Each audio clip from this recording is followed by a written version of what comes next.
Gente, os deputados do Grupo de Trabalho da Regulamentação da Reforma Tributária apresentaram um relatório nesta quinta-feira. Então vamos com a Marília Ribeiro, que já vai trazer os principais destaques para a gente agora. Ô Marília, e a carne, pelo menos nesse relatório, ficou de fora? Como é que esse assunto se encaminha a partir de então? Seja muito bem-vinda.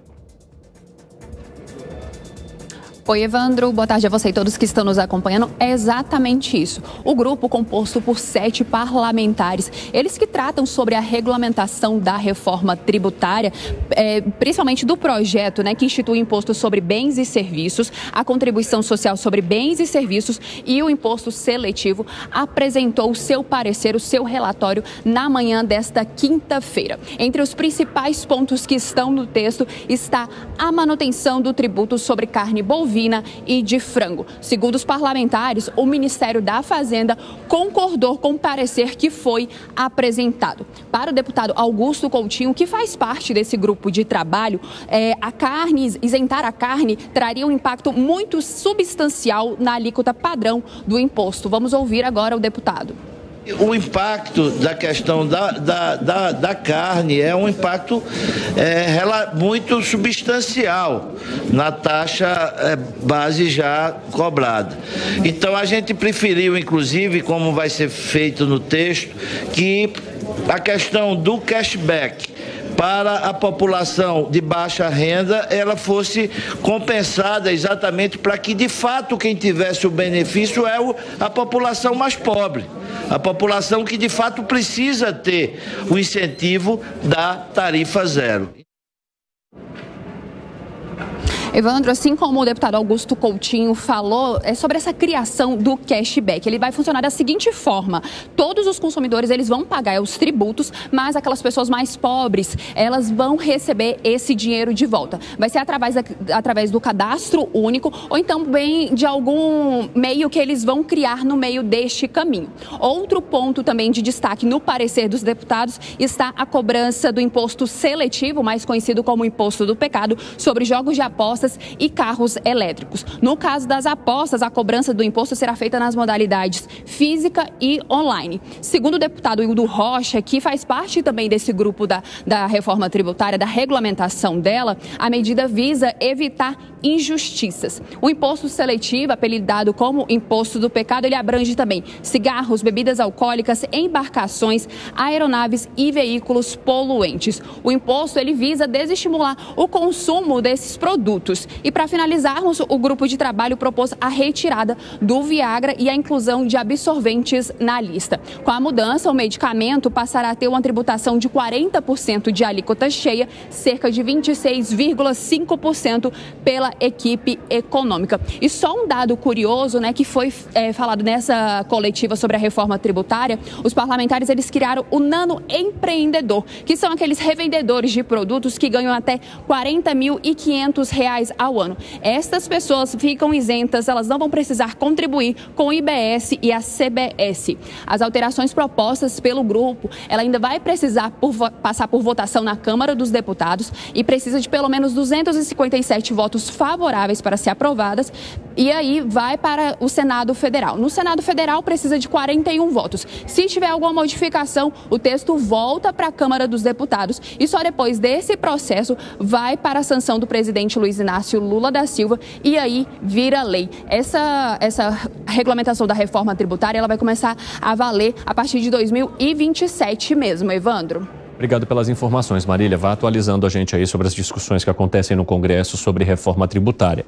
Até mais. Bom trabalho para você. Já deixa eu jogar aqui para os nossos amigos, A carne, então, deve ficar de fora depois de toda essa discussão. Houve uma questão técnica envolvida nesse lance da carne também, que é se, de fato, ela fosse incluída na cesta básica, como é que eles fariam depois a fiscalização ou a tributação sobre o tipo de carne? Porque o que estava sendo discutido, além da inclusão da carne, é de cortes que entrariam e daqueles que manteriam com impostos, porque nem todas as carnes, por exemplo, as mais nobres, segundo proposta do governo federal, elas não entrariam nessa regra. Mas e depois? Como é que você delimitaria qual carne é nobre, que tipo de carne é esse aqui, ele vai ser tributado? E também quais brechas você abriria para a corrupção em torno dessa situação? Ou seja, de possíveis empresas que fraudassem o título, entre aspas, da carne para colocar ou não essa tributação. Ficaria tudo muito complexo, Gustavo Segré, mas como é que você vê essa decisão que pode, então, não mexer mais com a alíquota em 0,5%, como eles estavam estimando, e uma reação forte também do setor do agronegócio, que estava batalhando bastante para incluir a carne na cesta? Evandro, o setor da carne vai tentar incluir a carne dentro da cesta. O setor de arroz vai tentar incluir o arroz. Todo mundo. Eu vou tentar incluir aquele que me representa como o meu segmento. É normal, é do jogo. O problema é se colocamos tudo como isenção, vai ter alguém que vai pagar 40% de imposto ao valor agregado. Isso não tem a mínima condição. O que alguns países fazem? Não tem nenhuma limitação em termos de cesta básica. Eles têm a mesma tarifa, a mesma alíquota, e você vai tendo uma diminuição em função desse consumo. Então, por exemplo, cashback que se está utilizando agora é uma metodologia. Por quê? Porque aplica aquelas pessoas que precisam e não a quem compra especificamente. Cesta básica ou produtos da cesta básica. Eu andei pesquisando, por exemplo, tem alguns outros países que utilizam impostos específicos, combustíveis, cigarros, por exemplo, bebidas alcoólicas, mas aí vai ter outra questão. Olha como a confusão do próprio governo atrapalha o próprio governo. Foi mencionado, vamos taxar a carne. O presidente Lula falou isso, ou pelo menos os cortes nobres. Aí depois, não vamos taxar a carne. Agora, vamos isentar a carne. Não vamos isentar a carne. É um ida e volta que confunde todo mundo. E essa confusão não ajuda o próprio governo, que claramente está mostrando muito erro nessa comunicação. Vou mais longe. E provavelmente a gente conversa um pouco mais com a pauta do dia. Carros elétricos, com o imposto do pecado. O próprio vice-presidente Alckmin, no dia 27 de junho, falou, não vai ter imposto ao carro elétrico. Agora parece que vai ter imposto ao carro elétrico. É um ida e volta que atrapalha todo mundo. O que você acha, hein, Fábio Piperno? Eu vou começar então pelo carro elétrico. Eu acho que o que tem se procurado fazer é uma medida protecionista. Vamos taxar o carro elétrico e os outros, né? E essa má vontade com o carro elétrico já vem de muitos setores empresariais, inclusive há bastante tempo. Isso interfere no ambiente concorrencial.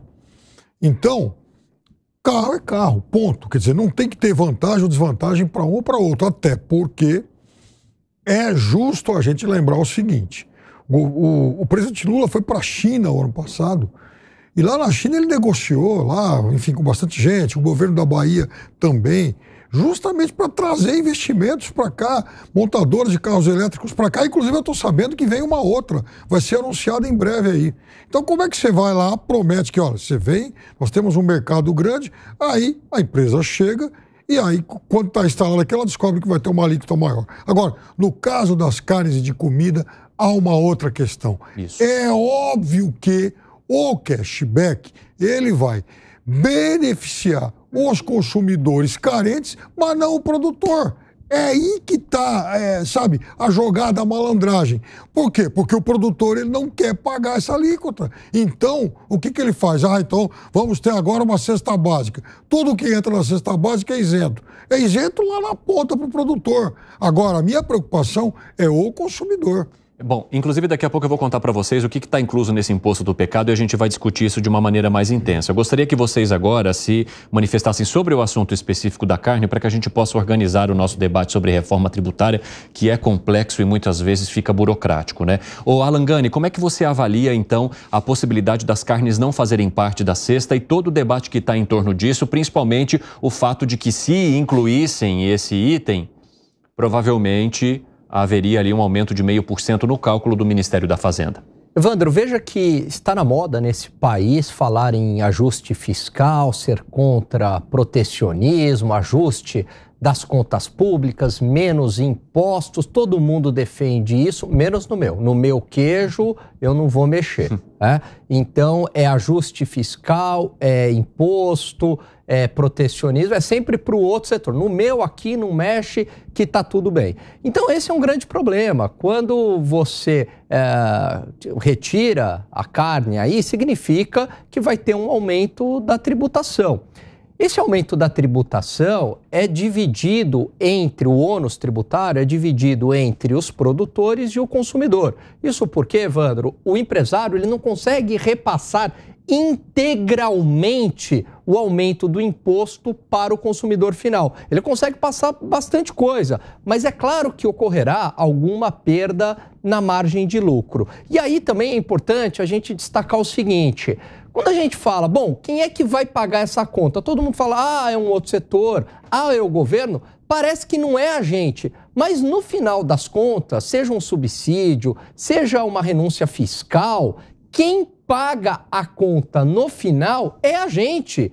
É isso que é importante deixar claro, porque o dinheiro do governo é nosso, não é do governo, não é que o governo, o Estado produz por si só. O dinheiro que está lá ou veio por meio de impostos da gente, ou veio por meio de empréstimos contraídos junto com a sociedade. A gente de novo. Então, quando a gente está dando isenção para um determinado setor, significa que a gente está pagando por isso. Essa é a discussão que tem que ser feita. Agora, houve também uma reação muito forte do agronegócio, claro, Zé, e eu queria repercutir isso contigo. O próprio Pedro Lupion, que representa aí a Frente Parlamentar da Agropecuária, disse: jogar nas nossas costas que 0,58% da alíquota vai ser responsável porque os ruralistas querem colocar carne na cesta básica, desculpa, isso a gente não vai aceitar de jeito nenhum. A nossa preocupação é com o setor inteiro. E aí, Zé, tem um bastidor em toda essa tratativa, porque lá um pouco antes dessa discussão acontecer, a Frente Parlamentar da Agropecuária procurou o presidente da Câmara, Arthur Lira, para dizer: vai ter algum representante da frente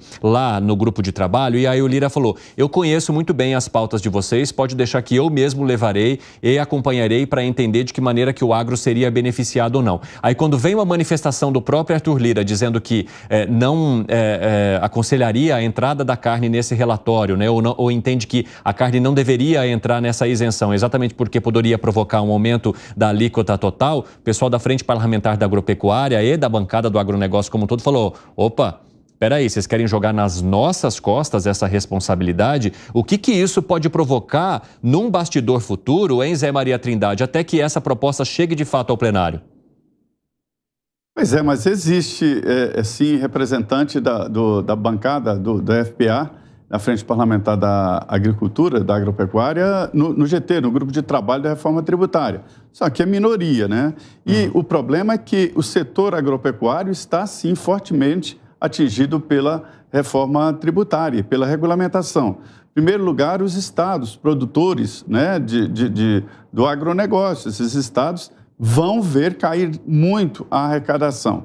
Mato Grosso é um dos estados que mais vão perder com esta reforma tributária, porque a arrecadação lá será menor.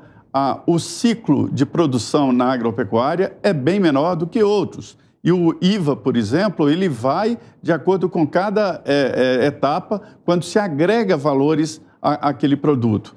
É claro que a reforma tributária, ela deixa muito claro que o empresário não paga imposto, e sim o consumidor. Isso fica muito claro, porque vai ser até separado. Né?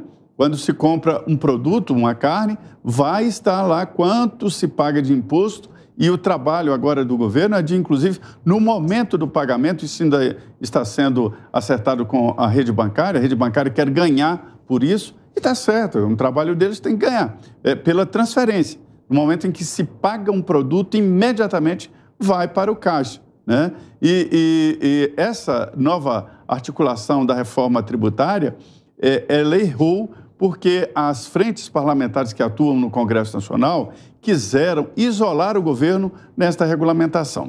Então, assim, é uma lei, primeiro a emenda, né? As leis têm as suas hierarquias. Primeiro lugar, a emenda à Constituição, que definiu os rumos da reforma tributária, os modelos de pagamento dos impostos. E depois vem agora uma lei complementar forte, uma lei complementar e uma lei forte que exige quórum qualificado, né? A maioria tem que estar presente, não pode ser a maioria simples. E esta lei ela é muito ampla para evitar o terceiro grau de lei, que é o decreto presidencial. Então, vários detalhes aí que nós falamos aí deveriam ser através do decreto de um governo, né? Não precisa ser só do presidente Lula, mas dos futuros governos, para isentar ou para diminuir o imposto de um, de outro, num momento específico.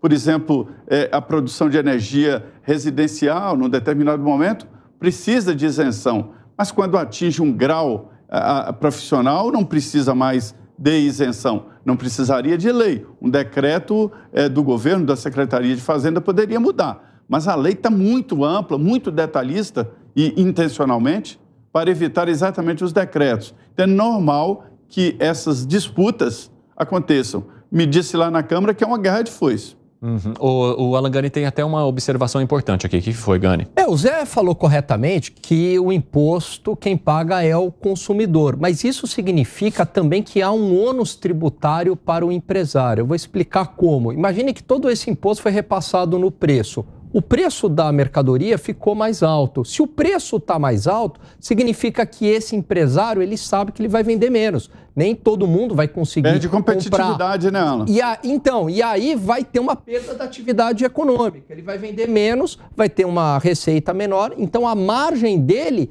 também cai. Cai porque o preço ficou mais alto para o consumidor está pagando um preço mais alto, está recolhendo esse imposto, mas por conta disso esse empresário também está vendendo menos. Então tem um ônus tributário para ambos. Bem colocado.